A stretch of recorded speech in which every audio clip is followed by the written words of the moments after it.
on the wind or a trout in the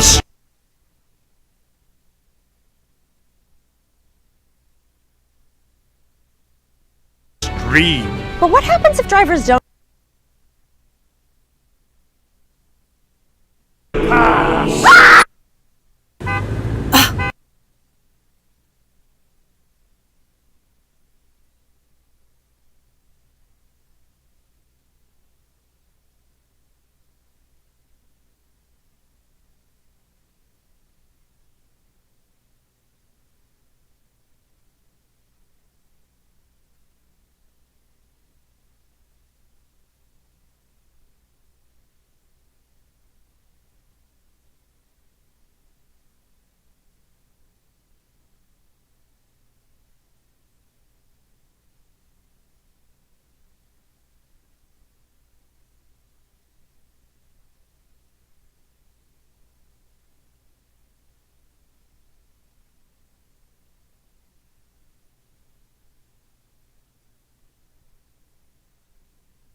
Call this Bicycle and Pedestrian Advisory Commission meeting to order at 7:38 and ask everyone stand for the Pledge of Allegiance. Pledge allegiance to the flag of the United States of America and to the republic for which it stands, one nation, under God, indivisible, with liberty and justice for all. You have quorum over here. Thank you for everyone that was able to attend. Those that are not here are excused. I know Christine let us know last time that she was not going to be able to make it to this meeting, as well as Nicole had let us know well in advance about that. So with that, we can move to the agenda. And if there's anybody that wants to add or subtract anything from the agenda or move anything around, please let me know. Any suggestions? I just have a question. So we're going to discuss each one of these RFPs? I think that we'll talk about the summary, and then, Okay. if people have opinions about some of them. I just wanted to make sure that on the public record that everyone does have access to these, and so you can see okay. where it was. Okay. All right. Hearing nothing, ask for a motion to approve the agenda. So move. Second. All right. All in favor? Aye. Aye. All right, motion passes. First item we have is a summary of Walk to School Day. And so Christine was able to, give me some information, so I just put it into a handout over here. That's supposed to actually say great turnout, not Greta, so I apologize for that. There was good turnout at the at Groseal Elementary. They were able to pass out Carmela's gift certificates for some kids. Basically, everyone that comes up, like, they get a raffle item, and so it's like there's a couple winners out there, and so these are pictures of those people that did end up winning those gift certificates. So seems like it was pretty fun for the kids. Groseal Police Department also passed out Slurpee coupons for seeing good behavior, and they said that they still have some in reserves for the future as well. So is there any questions about Walk or Bike to School Day?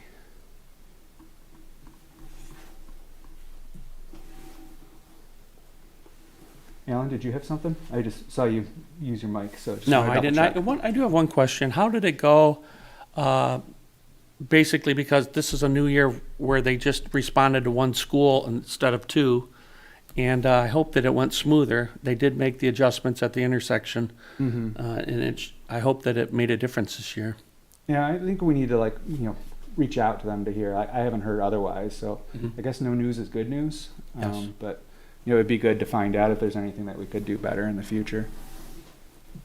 Next item is about the regional safety blitz and videos that are available. So I put this link in here, which does go to the SEMCOG website, which has a regional Southeast Michigan Safe Streets campaign that has specific social media posts and a schedule. And so I know I did pass this out to our clerk, deputy clerk, Brian Friel, and then also was talking with our communications commission about some of these items. And so there's a series of videos that could be played, could be already being played on GITV, but I just wanted to be able to show some of those, including our new roundabout video over here. So let's take a few minutes for that. It's a roundabout. I always forget what to do. If only we had a road wizard. You shall not pass! Just kidding. When approaching a roundabout, slow down and yield to the traffic in the roundabout. Once you have safely joined the roundabout flow, other travelers will yield to you until you proceed like an eagle on the wind or a trout in the stream.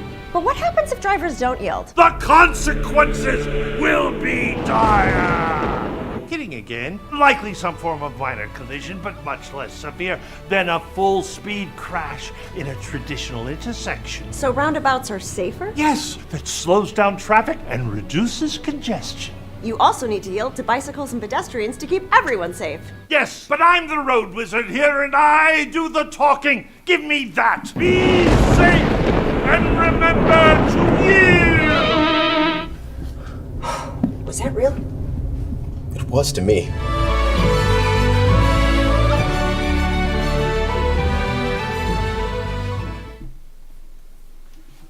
So I know we don't have any roundabouts in Groseal, despite the rumors that we always hear Yet. on We don't have any roundabouts Groseal yet. now. But I do know that there are roundabouts coming in Wayne County.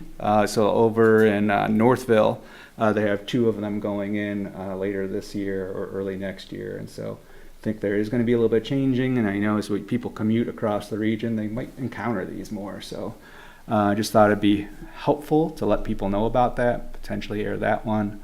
And we do have another one that's an Emmy Award winning video that talks specifically about speed.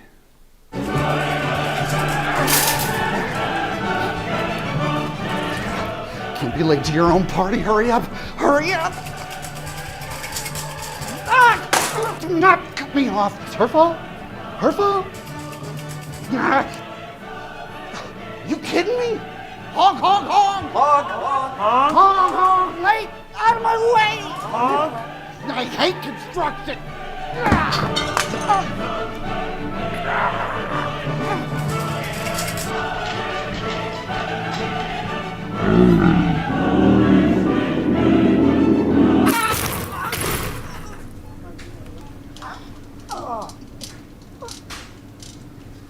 have slowed down. My Marty. You wouldn't act this way in a store, so don't act this way on the road. Driving slower saves lives. It's kind of the evolution of the way that like we're going with this regional campaign is to try and get attention, because people don't like to be just lectured at. So those are two of the videos over there, and I know that they talk about others. There is, and it doesn't. There's one specifically about the state law for, safe passing of bicyclists, which could be applicable on East River. And then again, like there's other messaging videos that could be put out there, and trying to get the ear of our communications and producer about putting one together specifically for e-bikes. So. Again, encourage people to share these, and if you have any other suggestions on how Groseal can get involved, please let us know. I think you should have been the road wizard. Right? You would have been a good road wizard. I think coming up with the idea of like the wizard like on the dashboard was good enough for me. Okay. Like, I did a mic drop out of that and just left the room. Mr. Collins. Although we can say we knew him when. Mm-hmm. And technically, since you're talking about that, this little caricature, that's my truck. This one's not as funny, but... Frogger. When you're driving and you approach a person riding a bike, leave at least 3 feet when passing. If you can't pass safely, slow down and wait until you have time and space to pass. Be kind and keep everyone safe. Leave at least 3 feet. It's the law. Learn more at safestreetsmi.org. So now you know what my truck looks like. Please don't egg it. Anyways, again, like if you've got ideas about the program or like ways that we can communicate this more with the police department or with the communications commission or like any other opportunities, I think it would be great to get the word out, because I feel like that's something that BPAC should be doing, is like doing more education, but trying to figure out how to work smarter rather than harder, since there's not so many of us to be able to do all the work. Any other questions? All right. So really some of these are somehow getting out of order here. Oh, that's what it was, is the over there. So we do have the, we talked about the bike path maintenance fund and like how much funding that we did have throughout the year, as well as, some of the expenditures that we did. So we do have Ross here that would be able to, quickly, talk to us about like that budget. And so that way, if we have any questions about it, as we're like moving forward, talking about wayfinding proposals, potential like bridge maintenance, and then, other projects that we might want to be, considering in the near term. So to kick it over to you, Ross. I don't have much to add, to be honest with you. Okay. I do have the budget book up there if you guys would like to review that. Again, it doesn't have any to-date expenditures on that report. That's provided to us at the beginning of each fiscal year. But yep, I see that you pulled that up right there. So yeah, this one I have is like about mid-September over here that we had about $506,000 in the fund. Ross, what was the dollar figure for this Al's asphalt path repair that we approved earlier? That's 235 is the estimate. Is the I'm sorry, 232. 232. Yep. And that was supposed to be taken care of before the end of the season. Has that been started? I don't believe they've started the work yet. I think they're just finishing up Alba, and they'll be transitioning over to that shortly. Okay. They got about 60 days before the plant's closed. I don't think it'll take them very long. So let's just So say that basically takes our budget there down, cuts it in half. I say being more conservative, if there's going to be some overages, cuts it in half. And then we are talking about a modest amount for wayfinding signage, and I know Wes, you and I were talking about making sure we get back on track with the bridges as well. So just when you want to be cognizant of all that moving forward. And then DPS has been cutting the grass and, sweeping and stuff. So I want to thank them for that. And then I know they were able to remove, a large poplar tree that fell like during one of the storms. So, some modest expenses over the year. So, is there any more questions about the budget or our balance? Hearing none, we can move on to talking about e-bikes. And while I do have a little bit of information here from a visual perspective, I want to kick it over to Alan to talk about what's been going on with his subcommittee. Thanks, Brian.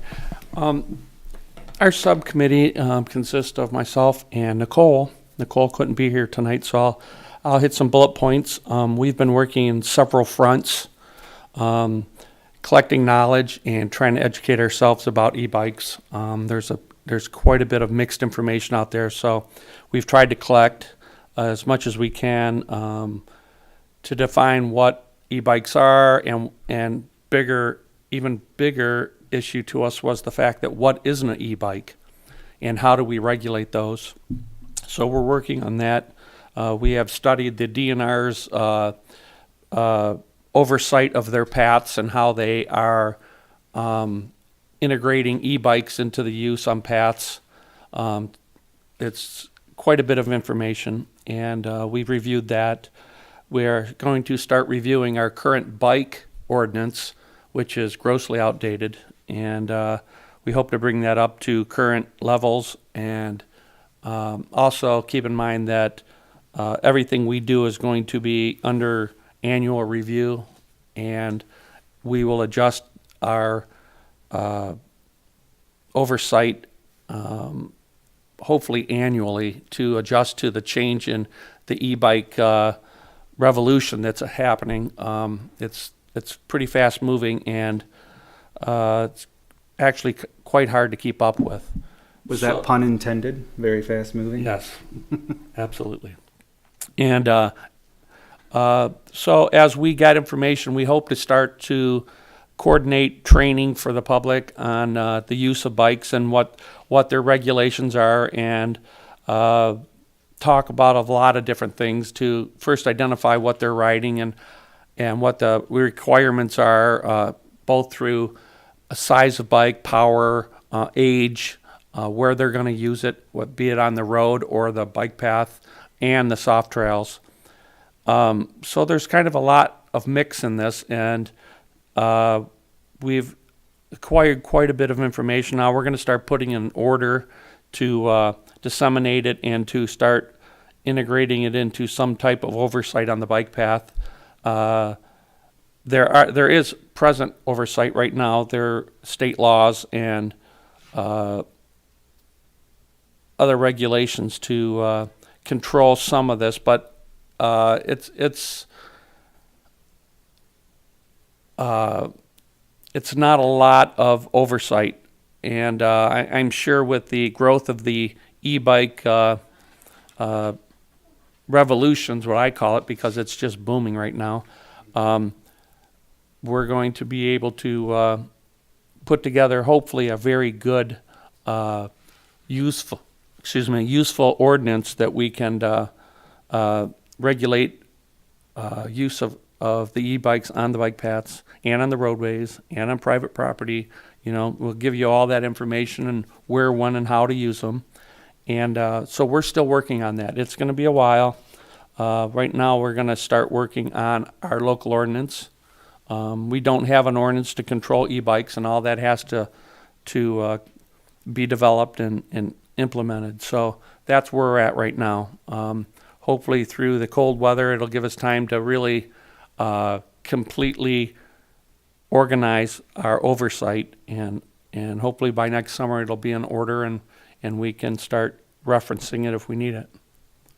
Did you want to mention anything about the state law and what the different classes of e-bikes? Well, I really didn't delve into anything because there is so many things to talk about. We can just talk about the class of e-bikes probably for the next hour, but I'll hit a couple bullet points on them. Mm-hmm. Generally, the oversight of e-bikes are classified in 3 different classes, class 1, 2, and 3. They're regulated by pedal use, They're regulated by the output of the battery, which is topped out at 750 watts. And there are a lot of other devices that are much stronger than that, and they just don't fit into the e-bike category. And believe it or not, that's one of our problems. It's not identifying the bikes, it's identifying what isn't an e-bike. And there's lots of things out there. There's E-Motos. If you've seen these small dirt bike looking electric bikes, they do not fall in the category of an e-bike. And a lot of other things, motorcycles, scooters.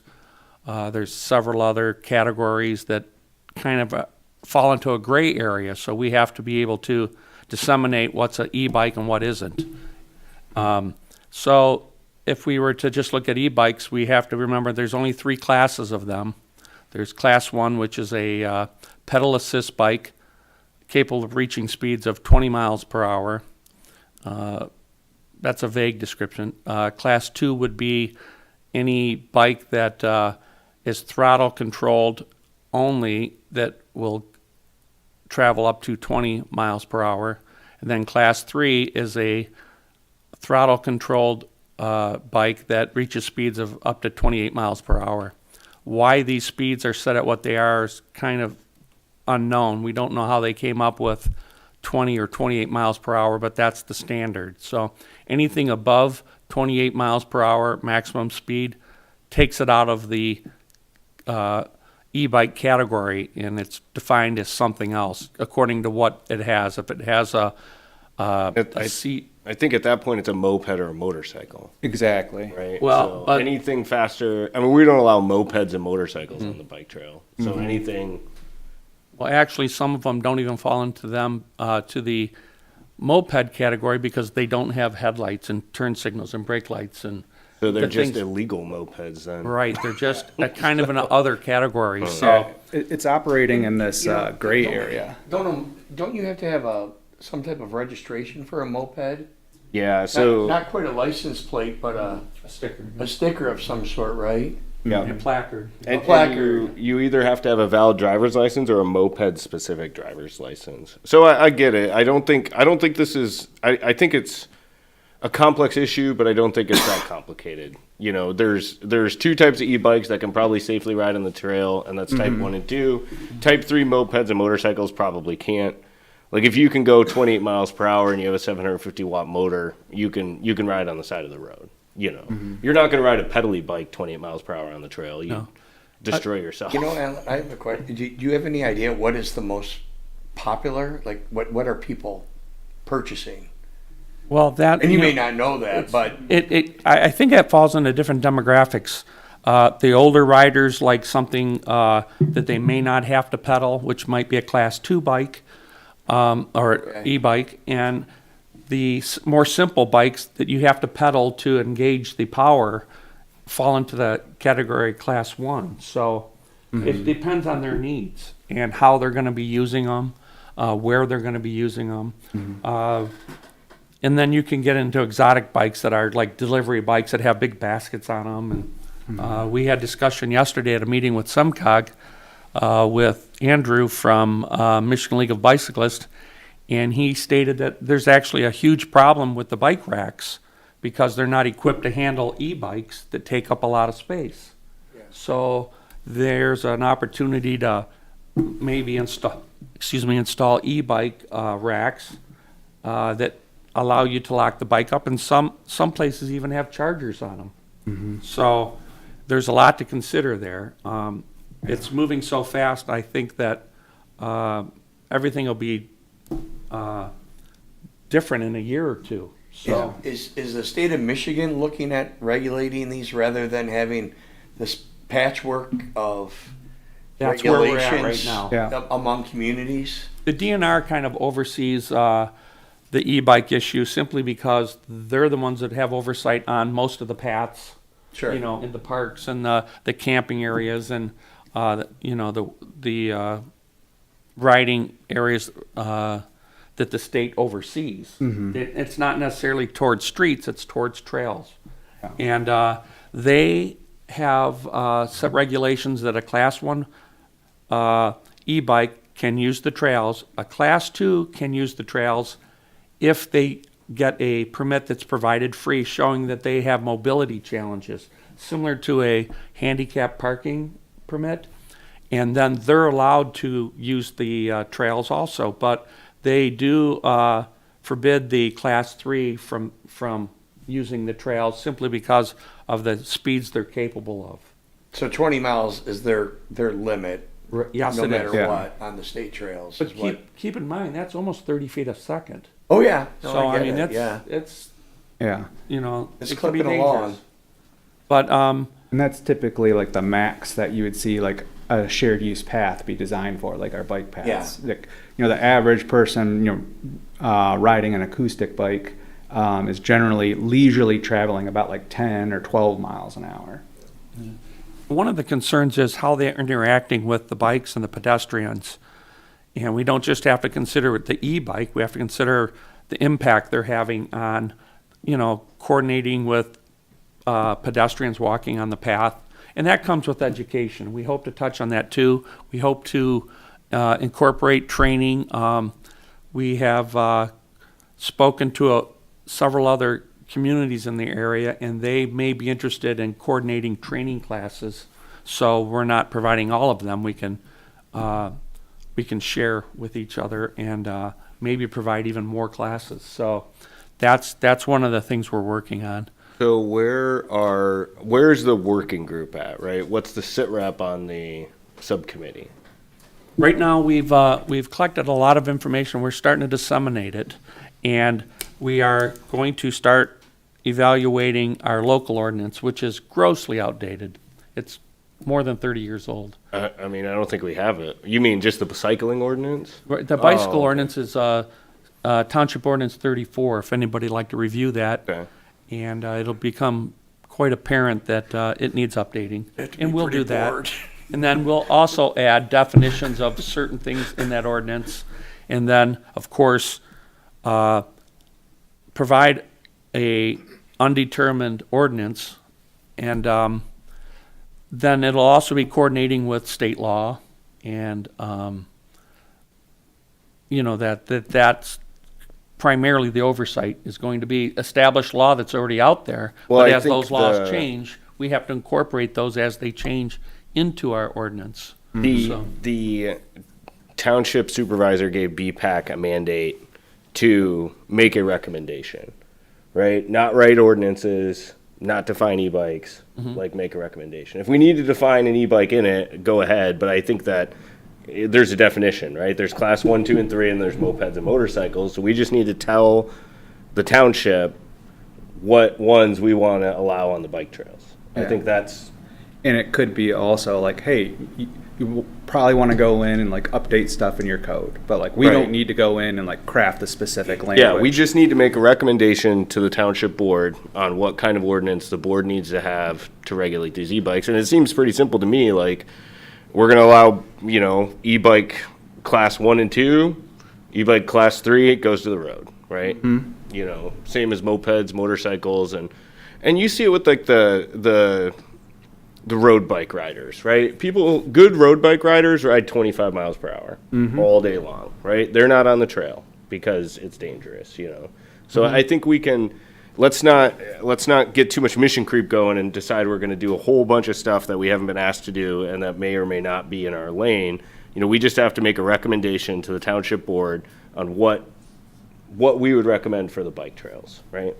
Right. And I just wonder, is the county, because there's a lot of trails in the county roadway system, so there's, whoever's the road authority actually has the liability for that component. I understand our trails are separate because they're owned by the township, but have they, when they that may not be an answer I'm just throwing questions out. Well, actually, I reviewed the DNR's oversight, and one of the things they mention in there that if you have control of that path, you have control of the regulation of that path. Yeah. Sure. So, whatever facts you think or input you think would be specific for our community. I don't want to use a vague one that's used in a large city. It pretty much should be designed to suit our needs. So we'd have to put signage up then, say, Well, class 1 and 2 are permissible, right. class 3 is not permissible.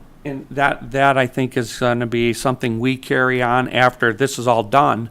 We'll carry on with education and training and try to help people understand these e-bikes. One of the things we've been working on, it's almost reverse engineering that. We weren't looking at what we should have done. We're trying to find information that was irrelevant so we can disregard it. And it simplifies everything for us. And there was so much information you had to go through and say, oh, this is irrelevant, or this does not apply, or this isn't even established yet, you know. And so we've done that. We kind of looked at a lot of things and disregarded it. So now it's actually going to be much easier now. We've shortened our scope of knowledge, and we're going to focus on exactly what we need for our bike path. We're not going to, other than one of the things I would like to recommend is that we have an annual review of things to adjust to change in this whole oversight. And that, I think that is going to be very important, and because we're still going to miss things, and there'll be new things out there that we haven't covered. So I think that's a very important part of this mindset with this ordinance. If there even needs to be an ordinance, the township may say everything's covered by state law, we don't need it. So but that's up to them to decide. We can give them the information, tell them what information you think is pertinent, put it into an ordinance, or if you want an ordinance. And I think they want an ordinance. Actually, an e-bike does fall under the category of a bike, and it can be regulated through a bike ordinance. Yeah, and so we can figure out how to build that into the ordinance system, right? Right. But what we need, the output from BPAC is a recommendation on how to handle this, you know? And if that's hey, we're going to educate, we're going to post signs, and we recommend banning type 3, right? Right. Great. Right. You know, that's what we got to get to, is that something like that.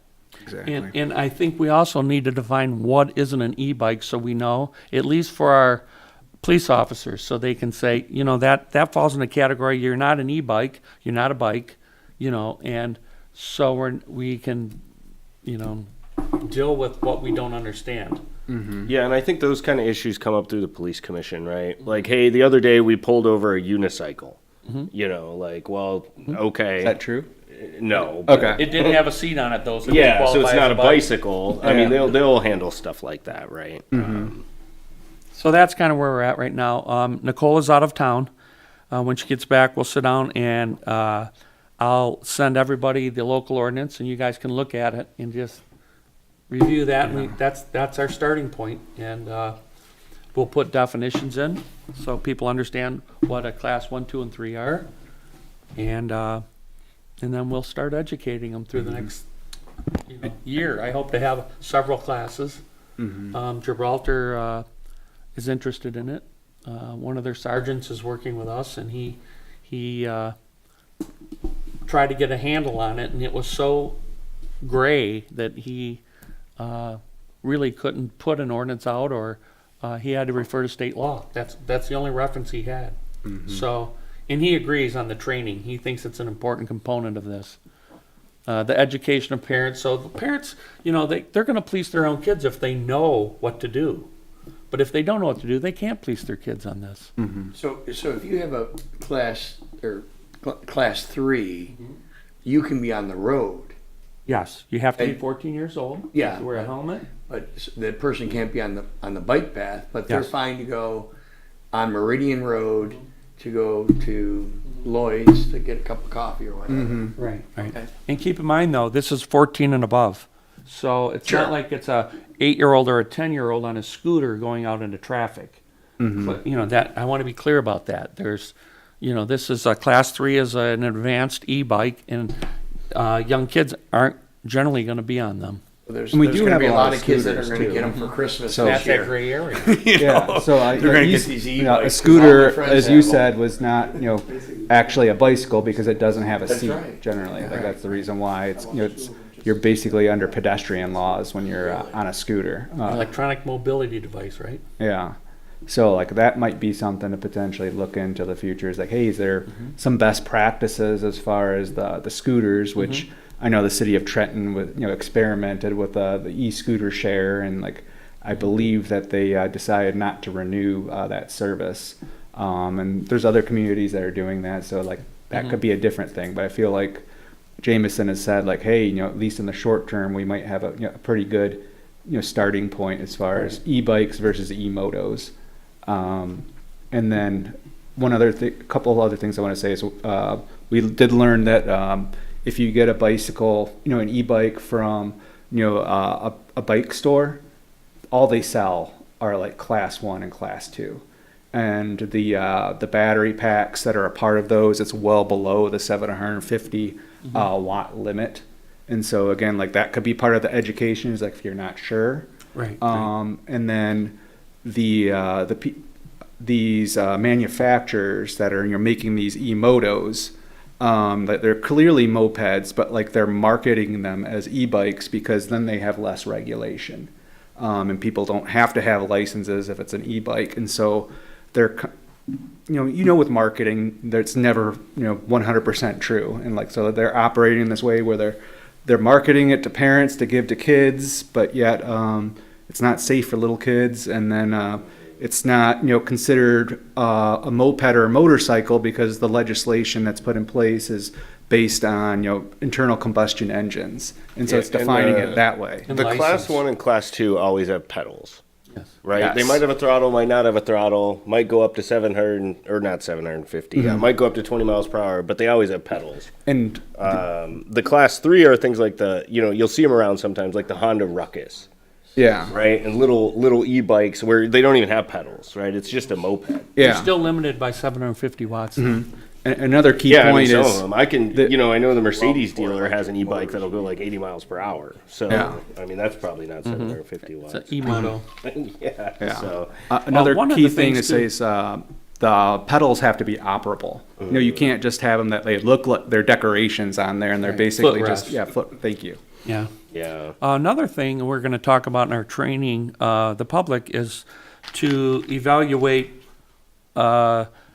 their potential e-bike purchase for safety. A lot of them are regulated they're not regulated. They're overseen by UL, and they get a rating to say that they've meet all the design and safety standards, and that'll be something we'll talk about as we provide training, that how to buy a safe bike and make sure that it's equipped correctly and safely, not leading up to any potential fires or overheating.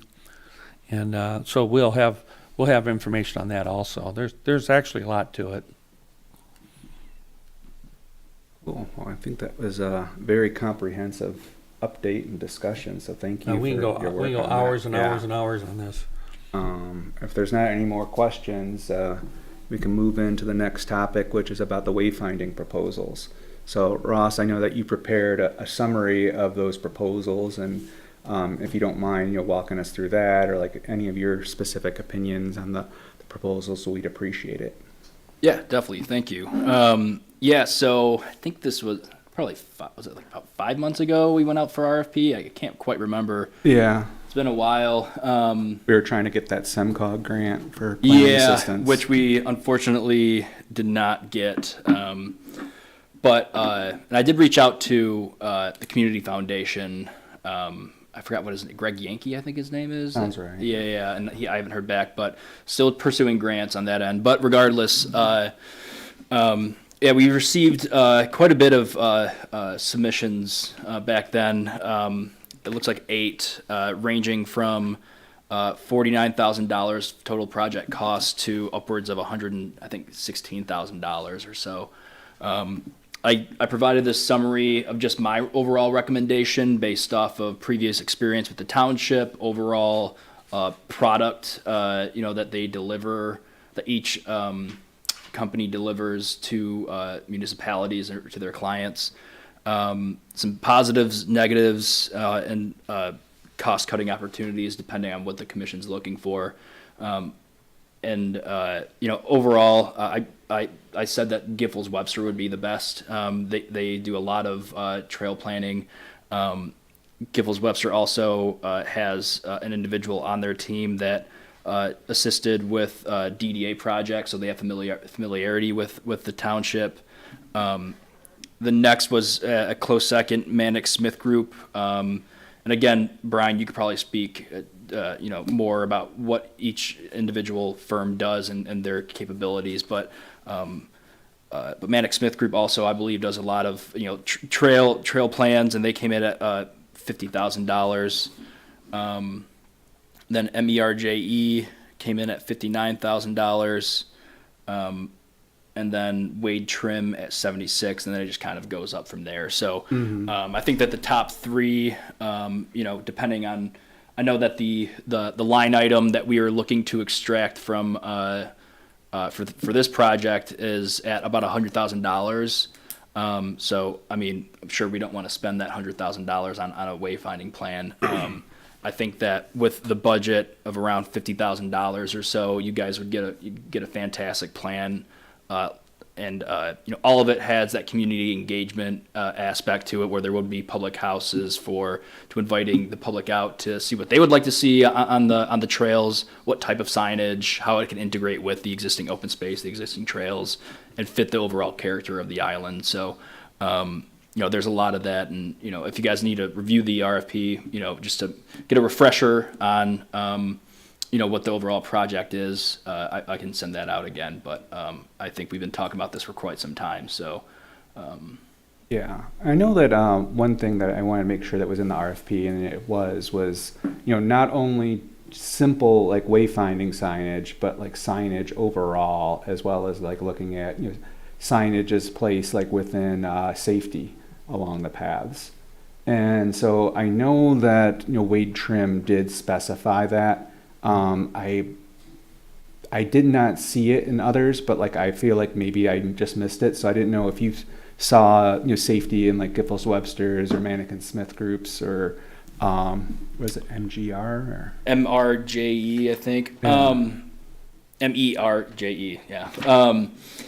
It was included in the scope of work. So I think that once you meet with the consultants and you work on before you finalize the cost, it might be beneficial to interview, maybe top 3 or top 2 or what have you. Maybe bring that up with them and say, hey, like this was a pretty important aspect of the scope of work.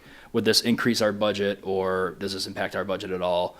I think that would be a possibility. But I think that because it was included in the scope of work, it's something that they considered. Yeah. I'm not sure if maybe they didn't specifically point that out in their submittal, but I think that you'd say, hey, this is in the scope of work. How can we include this in the plan? And this is what you offered us. So To be clear, the scope of work also contained fabrication and installation? No, Design. Design, and so fabrication and installation costs. Wade Trim was volunteered fabrication and installation costs. No, like read specifically. I think there was like a plan for like the fabrication and materials, as opposed to that's putting together the package of how it would be fabricated and what type of materials. That makes sense. I was like, wow, they're going to put these signs in for $5,000. Yeah, no, that would be. I would say let's go with Wade Trim right now. What are we doing? Yeah. But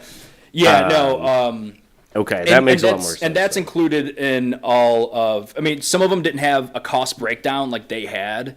It was just sort of like a lump sum of like, hey, we've read the scope of work. We know this is what you want. This is what we can do for that amount of money. So do we want to interview, or do we want to do an action item next month and select one? I would recommend not interviewing, because I think this is a pretty straightforward project. I think you've done a great job in analyzing the pros and the cons. I think I would interview who you select prior to the award to make sure all bases are covered, and that's basically the prospect that we go through when we award a construction project. We make sure exactly that there's no unknowns among the contractor and ourselves through there, and I think we could do that here. I think that's my own personal opinion. I think all these firms are very good firms, and I think they will get a good product from all of them. So now I think that's my recommendation. Yeah, I agree with you, John. That's what I was kind of getting at. I don't think interviews are necessary. You know, I think we just put an action item for next month and select one. And I think Okay. Ross, For you did a action great item for job next with month? this Okay. summary. This has really been helpful, Yeah. I think. Yeah, I will say, it's been, because it has been so long since, they submitted, I'm not sure how many would be still interested in the project. I know that a few have been asking like, hey, what's going on? And I said, it's not up to me. I'm sorry. It's up to the commission. To my understanding, you guys will approve next month's meeting for a consultant. Why can't we do it tonight? I mean, this has been on the table now for a while. It It's might not be- an action item on the agenda. I thought It it is, was. yeah. It is. It's a discussion item, isn't it? If you I go put down it to action at, item, at it's- both. Ah, okay. Yeah. So, Great, we can do it tonight. yeah. And I will say, and I mentioned this before, but at the top, I don't know if they were, is out of the top 4, I know people at, 3 of them. I've worked with them on projects in a professional capacity, and one of the people on the term is someone I live with, my wife. That's both a positive and a negative, because again, as a traffic engineer, it helps out with safety, and she's a bicyclist, and so she does know the area. But it's also negative because I don't want that to be a conflict of interest. So when it comes to the vote, I can sit out if you want to make sure it's completely on the up and up, because I don't want there to be any any unfairness. So you can recuse yourself from the vote if you have a specific conflict of interest, like you've stated. So yeah. And again, I worked with Mannequin Smith. I know Lucy Fortin on there. She did the wayfinding signage down in Monroe, and she serves on a Monroe commission, Bicycle and Pedestrian Commission, and I know she puts a lot of heart into her work too. So I mean, I do know both of those, and I can recuse myself, but I will say that. Great work from Giffords Webster, Mannequin Smith, and Wade Trim.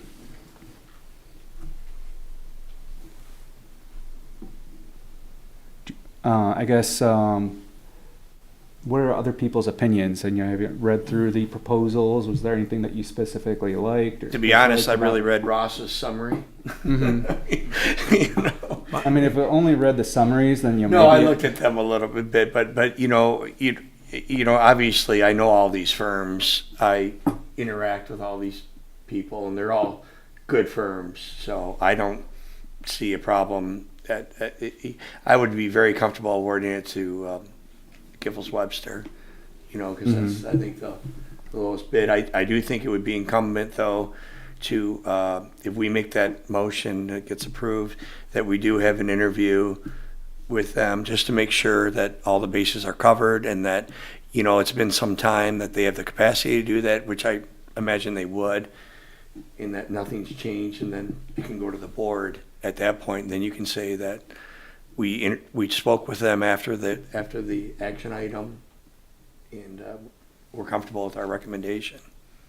I agree with everything that John just said, and just like him, I mean, I've worked with most of these firms through my business. My only question was, in the proposals, did they have a price held to a certain date? Do we have to reconfirm? Did any of those? We can do that in the interview stage. Well, the interview would be like a handshake agreement, but when we do the contract, we Yeah, no, that would all be finalized in the contract. Okay, but I mean, the reason I'm asking if one has it is held for 30 days and GW is open-ended. Maybe because I'm torn between the top two.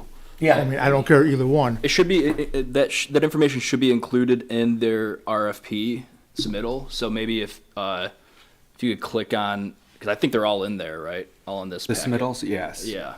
So I mean, you could just scroll down to the estimates, and then they should say good for however long, if that is included. But if not, I will be candid with you. It's not uncommon for projects to be delayed half a year for consulting engineering firms, and it's not like we have products that we have to secure. It's all- not like what I deal with. on a No, daily basis. exactly. Okay. Where we have price escalation Right. Oh, gotcha. of materials. It's all professional services.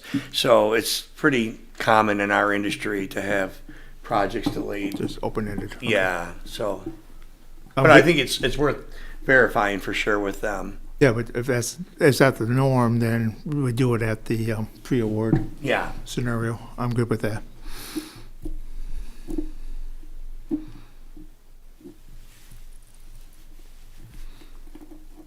I'm not seeing anything specifically about safety in Gibbles Webster's.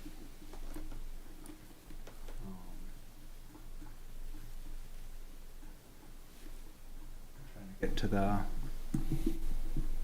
estimate. See if it specifically says anything in there. There we are. Okay, traffic calming concepts, that's good.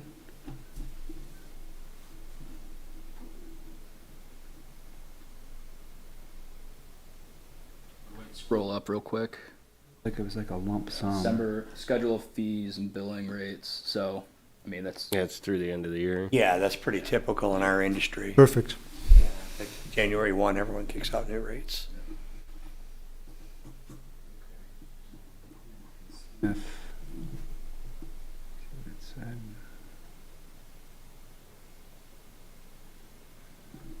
Is that it? Looks like they were going through May 2026.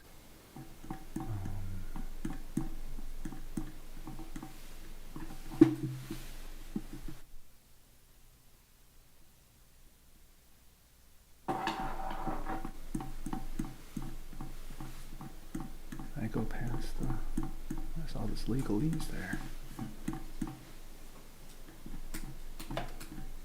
Let's merge.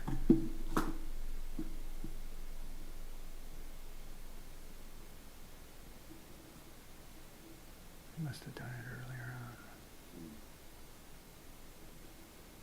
Yeah, I think it's like hidden. I remember it was kind of hard to find theirs in this one. Need wayfinding to find the price.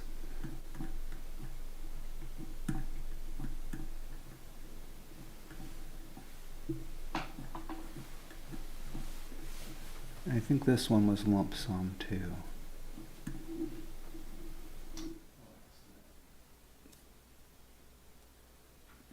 Includes 7 meetings, hourly rate of $168.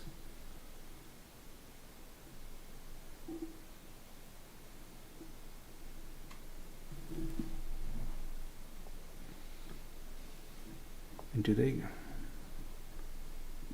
they have like a big plan for like what they're all gonna include? Existing conditions, plan development, and documentation, but like, what's in there? Yeah, it was all previous. So if you scroll up, it will be Okay. yeah, like the task. Okay. Yeah, so it's 5 different So, tasks. optional value added service. So I know, Alan, that was something that you were looking at, was like the digital aspect. I think, do the others have that in there? Yeah, that was included in the scope of work. So that Okay. all of it is to be included.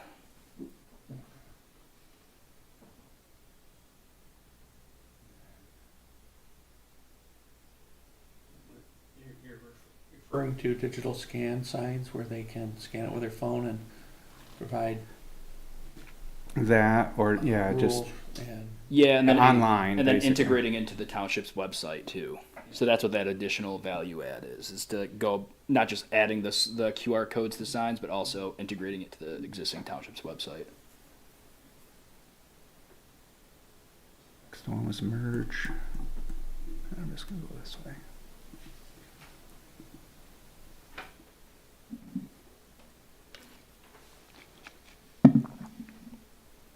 That just there. Thoughts or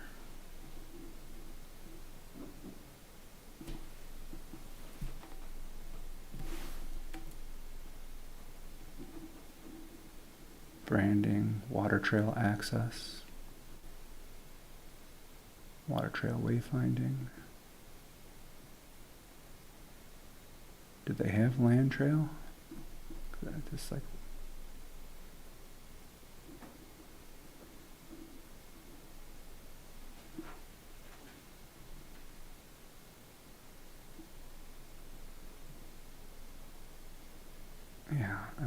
maybe I'm missing it. It seems like they're just talking about You- water trails. as Yeah, opposed so to- what's interesting about this RFP, if you scroll up, they include Watertown, Pennsylvania. So it looks like they used this submittal to a previous RFP, to a previous bid, and they didn't completely edit the document they submitted. So there's a little, that kind of turned me off a little bit on that one. It's like if you're submitting something and you're including the wrong municipality. and Yeah. It was all AI, so. Yeah, right, yeah, right.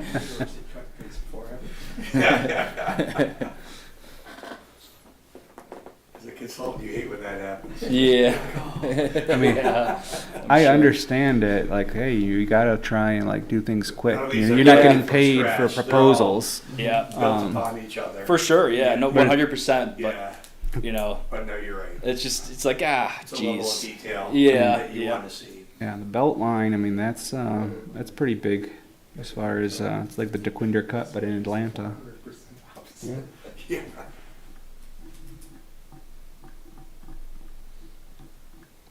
Okay. So do people feel comfortable as far as making a recommendation one way or the other? Is that someone want to introduce a motion? Is there Yeah, additional conversation? I would make a motion that we select Giffords Webster. I second. Okay. Any more discussion? Hearing none, call the question. All in favor? Aye. Aye. And I abstain. So motion passes. Thank you, everyone. All right, going back. Next thing we have out here is about potential bridge repairs. So I know Wes was able to put together a presentation for us. Let's see if I thought I had it up. Here we are. So, Wes, would you like the mouse over here? Do you want to take control? No, you can just slide through it. I mean, Okay. this was he hasn't put together a PowerPoint, so we'll just through and go real fast.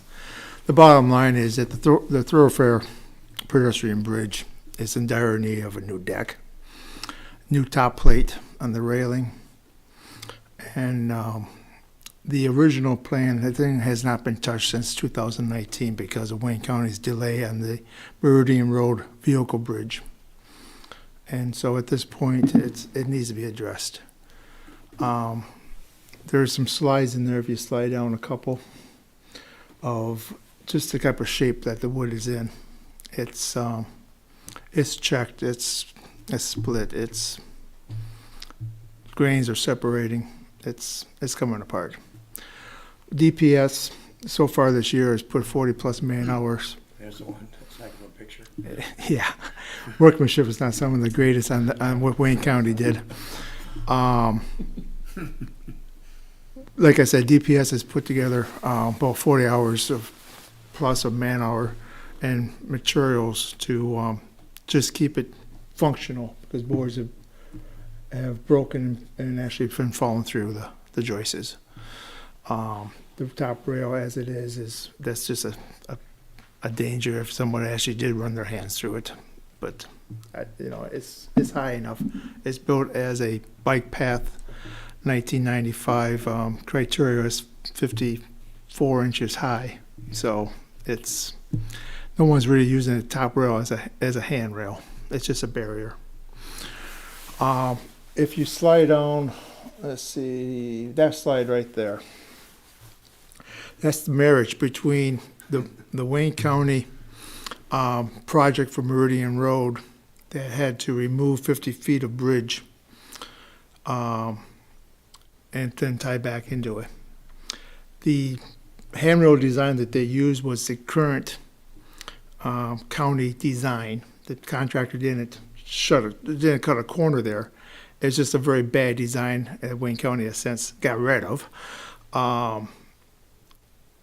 But what I would suggest when we go to do this is that we match this stuff back up. We get a 2x12 on the inside face.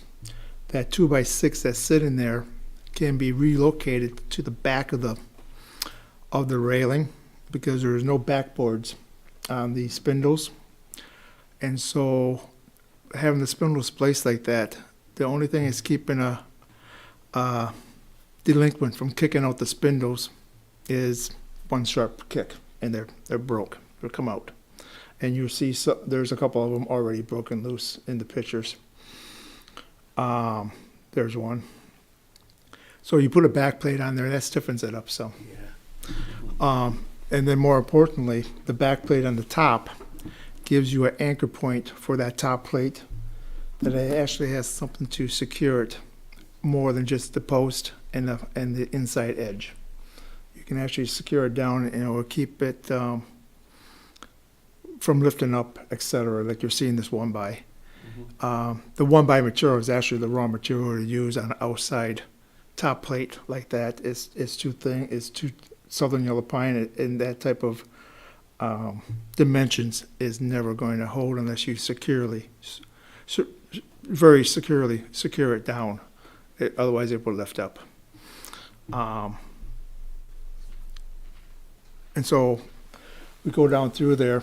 I gave you, if I remember right, there's 382 linear feet of decking and 1,300 linear feet of railing. Structural repairs, roughly budgetary figures, we should figure $125,000.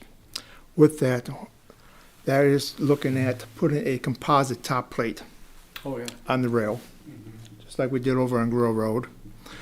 That is salvaging the 2x6s that are on the existing new rail, put them as back plates, putting a new 2x12 on the front side, and securing that down. We also cut all the top of the post off on the existing boardwalk and make a nice flat level surface like we did over on Grove Road. And then the deck itself will be changed over to composite like we did at Grove Road. That will save us tremendous in maintenance costs. And then the only thing that we will need to stain will be about every 4 years or so will be the spindles and the top and bottom rails. This is what was designed and discussed and was our long-term game plan back in 2018, 2016 of how we should proceed with maintaining these bridges. Grill Road was the first one. This was the second one. But Wayne County's delays has put this to the point that it is. The other two bridges, Meridian needs to be power wash and stain deck and railings. And Grove Road, the railing spindles need to be power washed and stained again. I did not add that in here, but you would add another $15,000 to the price. For both? That would take care of all the power washing and staining on those. The $15,000 unforeseen is for all three bridges if there's something out there that needs to be replaced other than the decks and top plates, top rail. Wes, is there anything that you can't see that makes you a little nervous? That until you take it apart, you won't know. One thing I noticed is both on the new rail and on the existing rail is that we have a good 8 inches of flux in it. If you grab hold of that thing, I can wiggle it like a snake. I don't remember that flex being that great in the original build. Sure. On the original design. And so one of the things will be looked at when the deck comes off is it simply those bolts need to be cranked back down into that what was it, 4x12s or glue lamp joists we have out there. The joist isn't flexing. It's flexing. It's at the top. At the top. That's one thing to look at. We may need to put some brakes, some angles. Additional bracing on the in side there and some on the outside, just stiffen it up a little bit more. I mean, that's incredibly important though. Yes, it is, because right now, that's it. One of the things I would suggest is that the new railing that's on the south side and south side and on the west side of the path, road side of the path, for the first, I don't know, 75 to 100 feet, we are so far off the road, it's not necessary. Oh, yeah. And originally that was what was talked about, was eliminating that because it's just another maintenance thing and we don't need it out there. On the east side, you got the slope there, and that rail is, might as well stay there. I'm assuming it was just built for It- symmetry. Yeah, it was built for symmetry and the county just put back the same length that was in there. Yeah. But you can see on that as you come up there, you got a large gap in there. The other thing that we've done and other municipalities is on the backside of the guardrail, we just put a 4x12, I mean a 2x12 bolted to the backside of the post as a rub rail, and we don't even use the scenario there. So if we remove that, that could be done if there is still a concern about it, but I don't see any concern that the kids will be catching a guardrail post Yeah. that far off of the path. And that material there can be used to shore up the backside of some of the other side of the bridge, railing, etc., and go from there, and eliminate some of the maintenance costs and the standing costs as we go forward. So it sounds like we need a request for quote. I would suggest you go out for our request for quote, and I don't know who's whether Ross will write it up or Ohio or whatever. So I always is very capable. If Ross is writing it up, I'll be happy to sit down with him for an afternoon for a couple minutes and just go over the. It'd probably be Sohio. Yeah, can you initiate Points. that with him then? Yeah, I'll reach out. Yep, for sure. Thank you. Yep. So which was the rail that you were talking about that we might not need? I was trying to, I don't know. why Which this one is- now? It's the one leading to it from the south. Oh, I think it does look good because It makes it symmetrical. it's symmetrical. I think it's going to look awkward. That might be. You I'm just know, looking at it for another from a cost maintenance savings. issue. Yeah, From a I get maintenance it. savings. But I think it just is kind of like one of those things like, yeah, you kind of forgot something. It looks like. Yeah. You know? Could you forward me that slide? Maybe I could forward that to Sohio, and then yeah. maybe. Yeah, that's the RFP right there. Right. Yeah. Right. And maybe just a. Gotta go the other way. You would probably just have to have a quick meeting with Wes and anyone else who has Yeah. input on this, and then he could put together the RFP. That would be fine. How old is that, Wes? That was just put in, That was put in 19. Oh, the handrail that you want to take down. the south one that was just finished up last year. Yeah, maybe we can reuse some. So which railing are you talking about that when you move? It's at the other end. The other end, it's not on the boardwalk. It's just It's on the street. on the street. Oh, okay. The street view, you can see it. Oh, okay. Maybe those should be our first billboards. We'll sell signage to raise funding.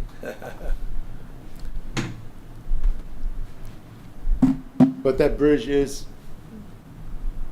it's critical to maintain because we had that blind curve there. You can see it don't way over want there to kids the out there right, in that Brian. street. If Cornell had won the bridge, we could have got him If to Cornell do it. would have won the bid, Oh, okay. if you would have won Gotcha. the bid, It was the new stuff. I was just thinking it was the gonna- old. and we would have done this Yeah, the right way the first time. Yeah, that done makes it the right sense. way.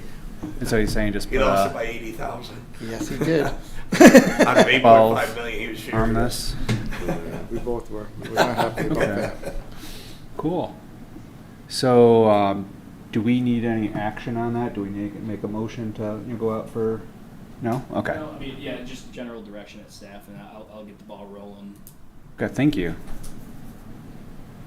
Okay. Last item I wanted to discuss was again about like possible TAP projects. So TAP is Transportation Alternatives Program, and again, SEMCOG has funding available right now for safety projects. as well as next year there'll be a call for like, additional projects. And so I was just, thinking about, different things that, we might want to do, with our budget. Maybe we can do these now, or if we can't, then, maybe in the future, if there is still a transportation alternatives program when the transportation bill gets reauthorized. But, ideas that I thought about, it's like, hey, low level is like, what if we did high visibility crosswalk markings and like ADA upgrades on the bike path everywhere where it crosses a road? And so that way, again, it's increasing the awareness that people are crossing over there, as well as it's, making it ADA accessible with the detectable warnings, and, we already have the curb ramps. But like that could be potentially like a quicker project to actually do. What about a signal at the Meridian School? Brian, can you put in perspective how big a program? School very much longer, so it doesn't matter, does it? Yeah, I mean it's like it's closed already. Yeah. But like that brings up a good point. Is one thing I saw like we really got to take care of getting people from the bike path to Park Lane or Groseal Elementary, I guess it's called now. And there's the hard way, and then there's like some little bit easier ways. So like the best thing is the hard way would be actually doing a crossing at church, because like it serves like the most people and it's like the most direct route. But that could we'd have to make sure that we get public the stakeholders, everybody, the property owners over there, to like talk with them, make sure that they understand what's going on, and, and try and find consensus. So that's why I say that it's hard, because we'd have to do like a lot of design, a lot of conversations, public outreach. But also, you could look at doing some, crossings at Meridian and Anderson, because there is that little cut that gets you over to Thoroughfare that serves people to, again, like more on like the north side. And then there's, Thoroughfare and Meridian on the other end, which, we see a lot of people using too, but, that serves more people like on the south side. It wouldn't make sense if you're on the north side to come all the way down to cross to go back to Church Road. So like, that was something that you talked about. I know Ross and I have talked about on Macomb Street about, doing some traffic calming over there, curb extensions off of like Park Lane, or I know that they're looking to do the park. We have Lions Park, and then there's going to be like a children's playground potentially across the street. And so if that does go through, wouldn't we want to have like an enhanced crossing over there, or some sort of formal crossing, so people know about kids potentially crossing the street. So like that's another idea. And then like really big picture could be wide. We have to redo a lot of our bike paths anyways. Do we have the room, and do we have the budget to put it up to 10 feet so that way it meets current standards? And like that way it would be helpful for if we're having more users, if we're having those e-bikes on there that might be traveling a little bit faster, get a little bit more space between them and people that are walking. So I just wanted to get the ball rolling on that as far as a discussion. I'm not looking for an action today, but I wanted to get people's opinions on that and see like, hey, is this something that we should be moving forward with? Question, Brian. How long will TAP be going for? So right now we have funding. I say we, the TAP program at the federal level is funding through 2026. Gotcha. If there's a reauthorization, typically even if it's just like a renewal, like they might do it for a year or 2 years, and so it could be piecemeal like that, or they could come out with a new bill, and there could be a much longer.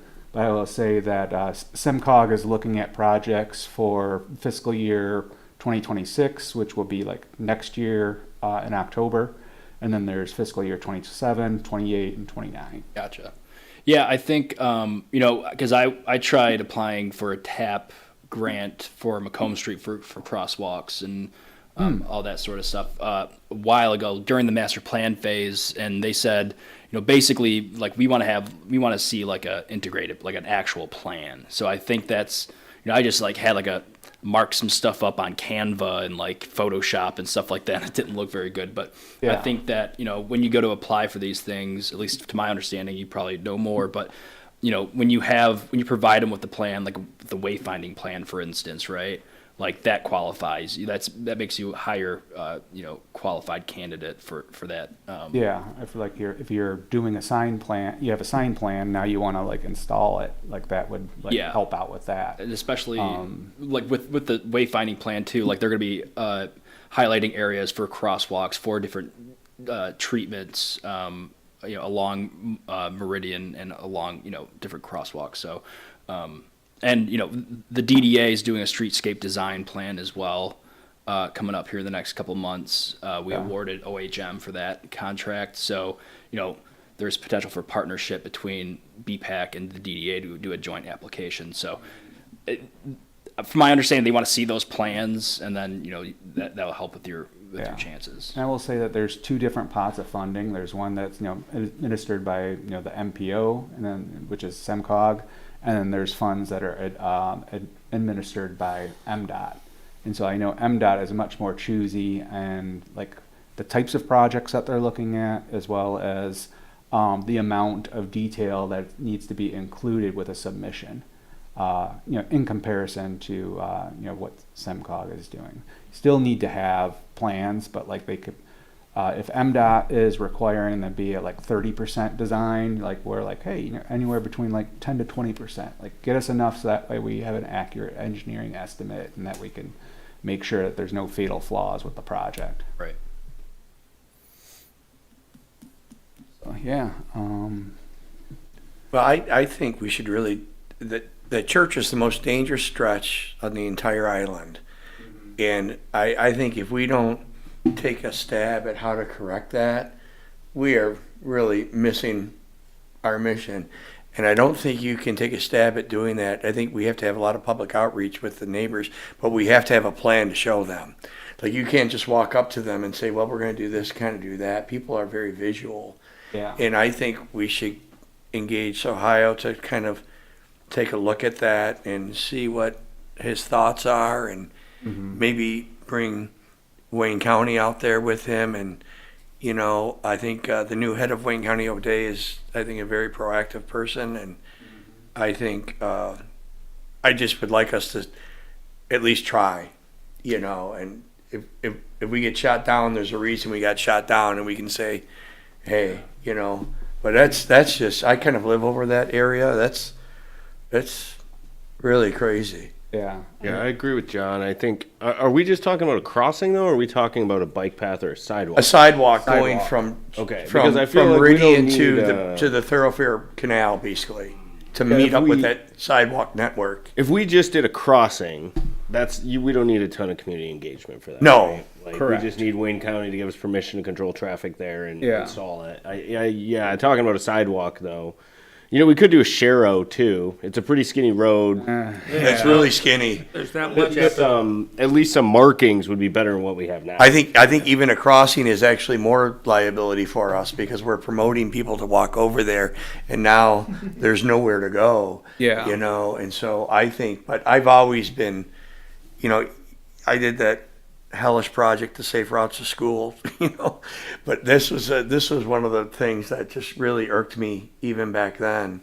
Yeah. And I think Wayne County was very rigid in their requirements at the time. I think that rigidity is left, and they're much more open to, new ideas with smaller stretches. I think we got to try. Yeah. And I know that it might require drainage improvements. Oh, it will. Because on the south side, you've got that deep ditch swale through there that would have to, if you enclose that and kind of figured out how to put a sidewalk kind of on top of that, which is what I suggested in Wayne County at the time. It doesn't meet our standards that are 110 years old, all of that stuff. And there's kind of a new regime at the county now, which Brian. I think it's I just think that that's something we really got to look at. And I think the most sense would be on the south side, because that's it's just a continuation Yeah. of the sidewalk network that will get you to Park Lane. Mm-hmm. Okay. So, yeah, it's like coming up, like, what would a design look like? Is it going to remove trees, or like, are there trees that, might be more sensitive and like the, after the design that like, hey, maybe they don't die like right away, but like, a year or two they might. Like I just want to be open with everybody, as far as like what that could be. And while I definitely want to be as sensitive as possible with the, the property owners over there and don't want to impact them, I also want to make sure that we don't have, any lives lost, because, we have an unsafe, way to like get to school over there. And these kids today, they put their earbuds in and things like that, no matter what, as much as you Yeah. try to teach them as a parent not to do that, you don't have control over them. And I live over there too, and so Sure, it's like I know, it's not like people are avoiding it. Like they're out there all the time. There's dog walkers, there's joggers, there's people bicycling. It might not be as much as on the bike path, but like there's many times where I need to slow down or stop so that way like the cross traffic can go and then I can go around them. Well, I mean, if you look at it, everybody that's more or less east of the thoroughfare canal, that's their conduit to get to the path. Yeah. The bike path. And that's how, so, you don't walk down thoroughfare and then catch another side street. It's just not, it's the path of least resistance. You just make sure you're on your game when you're walking there, So I think we should really look at that. I think Sohio, I would recommend that, Sohio, and I know Joe's got a really good relationship with the director of engineering at Wayne County. He's, I think, and so I think now's the time where we might be able to get them to be a little pliable to make a solution work. What if we convinced them to make it a 1-lane road and do an 8-foot shoulder?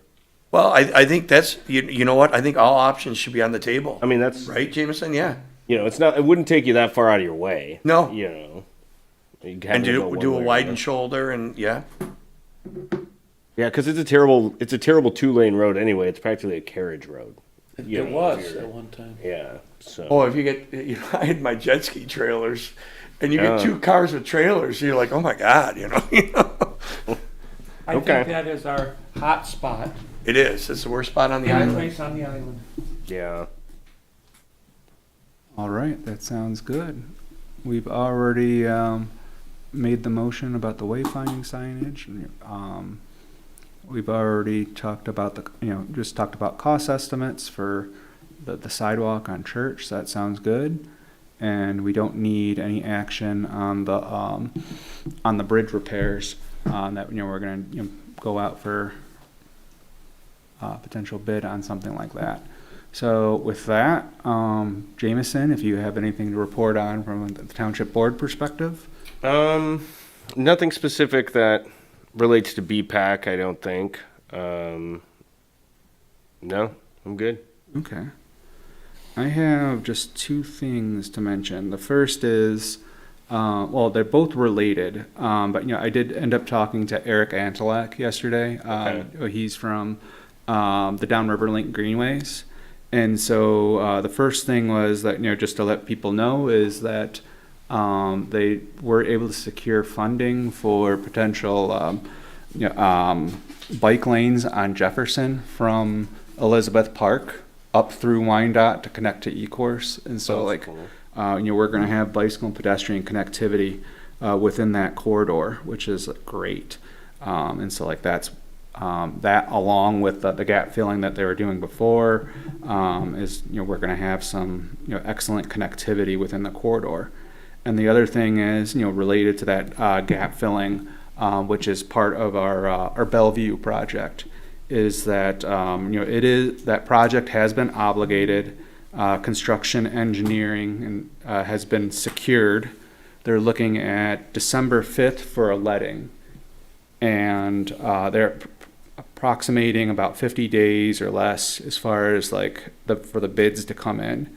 And so they're looking at construction next year, like for the whole project, between like April and November. So Okay. like we don't know like when Groseal is going to be a part of that, but it will be happening next year. So with that, I think we need to, figure out that plan for the other part, for that gap that we have on Bellevue too. Yeah. Okay. All right. Is there anything else? All right. Can we get a motion to adjourn? So move. Second. All right. All in favor? Aye.